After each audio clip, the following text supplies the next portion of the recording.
Hello everybody, my name is Doomfish, and in today's video I'm going to be showing you how you can make a automatic world eater or a quarry or whatever you want to call it. Basically, it's just a machine that's going to dig down a large perimeter or a large trench like we have here. We can see that when we flick the lever, this will get pushed down, and this is a TNT duper next to a flying machine sort of engine over here. That'll push this down, and when it comes back from that side over there, it's going to drop TNT all in this trench. Now we can line these up side by side, and we can essentially dig out a huge perimeter, even up to like 128 by 128, as long as all these chunks are being loaded. So now we can see that the TNT drops down from a height of about y equals 75, all the way down to the bedrock layer down there, breaking all the blocks in between them. So let's show you the materials needed to build this machine. So you'll need around a quarter stack of solid blocks, a minecart, a detector rail, 9 blocks of slime, 1 wall, 3 obsidian, 2 sticky pistons, 4 observers, a dead coral fan of any kind, 2 redstone dust, 2 repeaters, 2 trapdoors, a block of TNT, and 1 lever. So first of all, we're going to place down a block of obsidian about 20 blocks above the surface of the ground. It can be a little bit lower, but you do want to be careful that the TNT doesn't break any part of our system here. So the next step is to build our flying machine, and to do that, we're going to place down 2 blocks of slime on the edge here.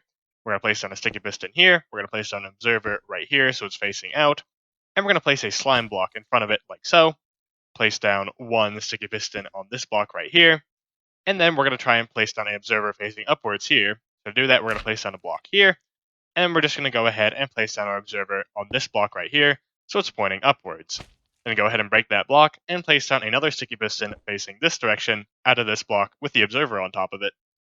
Next up, go ahead and place down 2 slime blocks out here, and you can break the one that's touching this sticky piston. Place down 2 slime blocks underneath that like so to get an L shape. Head around to this side and place down 1 more L shape like so. So we get these 2 intersecting L shapes here.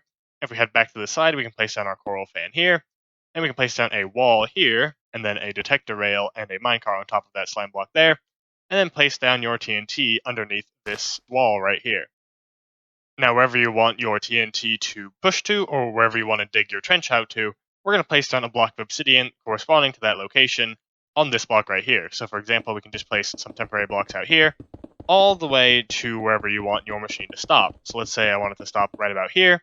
We're going to have 1 obsidian right here, and then we can break all these temporary blocks right here. Just make sure that it's lined up with this location on the slime block flying machine, so this block right here, and this block. We can see that if we go ahead and give this machine a test run by activating this observer right here, we can see it'll go all the way to the end, and it will stop once it reaches this obsidian right here. Now you're also going to want to place 1 more piece of obsidian right behind this flying machine right here, so we have this little gap right here, and we're going to want to make sure our obsidian is on this block right here, preventing this flying machine from going ahead and breaking.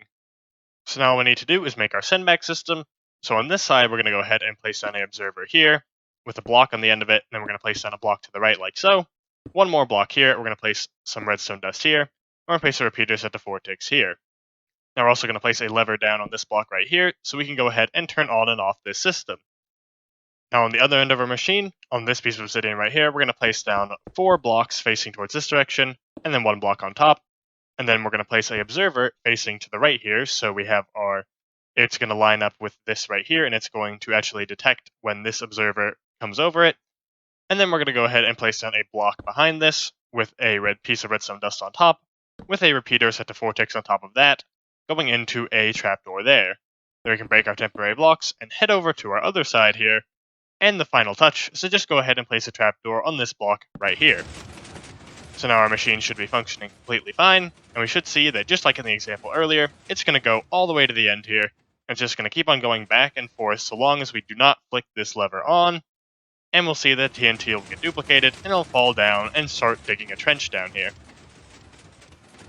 So there we go, it's just hit the end, and you can see that this trapdoor flipped, and then it's firing this back, and the TNT is now digging the initial trench here.